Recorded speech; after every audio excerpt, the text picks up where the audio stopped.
Someone might be watching you right now and you wouldn't even know? It sounds like a creepy Netflix documentary. I know, but hidden cameras in Airbnbs and hotels are no longer just urban legends or one-in-a-million stories. It's happening. It's been happening. And people are only just starting to catch on. Before you think I'm just trying to scare you, I want to show you how you can scan any room for hidden cameras in less than 5 minutes with nothing but your phone. No gadgets. No special training. Just your instincts and this little process I swear by every time I travel. So I just checked into this Airbnb. Cute little place. Tiny, minimalist. Everything in one room, kitchen, bed, shower, all packed into this cozy container home. But before I unpack, before I crash, before I even sit down, I do this. Every single time. Why? Because I value my privacy. And honestly, I've heard too many stories that start the exact same way.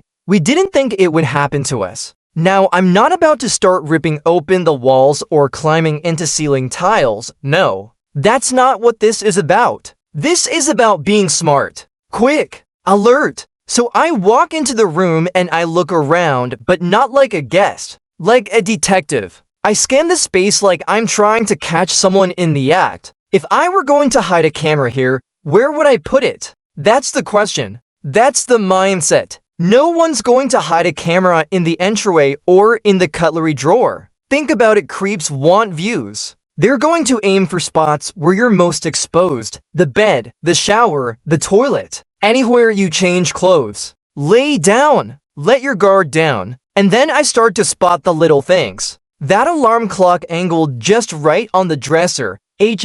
That USB charger plugged into the wall right across from the bed? Suspicious. A smoke detector directly above the shower. Why? The more I look, the more I notice, not because I'm paranoid, but because I'm paying attention. And then this weird wall fixture catches my eye. Looks like a phone jack or some kind of intercom thing. But there's no phone. Nothing attached. Just sitting there staring at the bed. It's small, plastic, wired into the wall. That's enough for me to check. I walk over, gently tug it. It's wired in. That doesn't make it a camera, but it doesn't make me feel better either. So I touch it, check for holes, lens-like spots, or anything strange. Nothing obvious, but still. That's a red flag. You don't have to check every single item in the room. But if something feels off, give it a second look. Cameras today are tiny. They can hide inside pens, plugs, clocks, chargers, mirrors.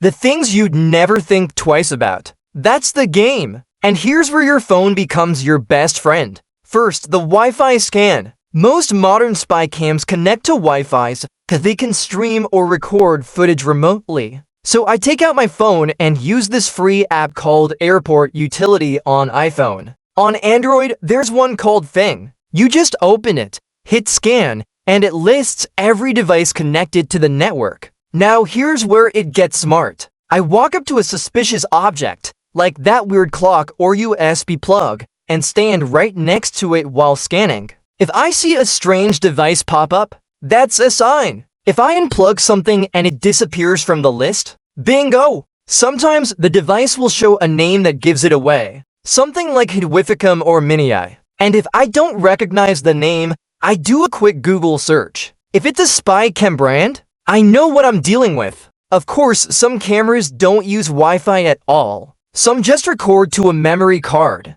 So there's another trick I use. The light test. I wait till it's dark. Turn off every light in the room. Then I grab my phone's flashlight, the brightest setting, and shine it slowly around those suspicious objects. What I'm looking for is a reflection. That tiny glint from a hidden lens. Don't expect it to blink at you. These things are sneaky. But shine enough light at enough angles, and if there's a lens, you just might see it. I have used this trick in hotel rooms, Airbnbs, even public bathrooms when I felt weird. It works, and it costs you nothing. Let's talk outlets because this one gets overlooked. A lot of hidden cameras are tucked inside fake wall plugs. They look like a normal outlet, but only one plug works because the other one's got a camera embedded inside. So I check every outlet that's facing the bed or bathroom. I try plugging something in. If it doesn't go in all the way or feels blocked, I take a closer look.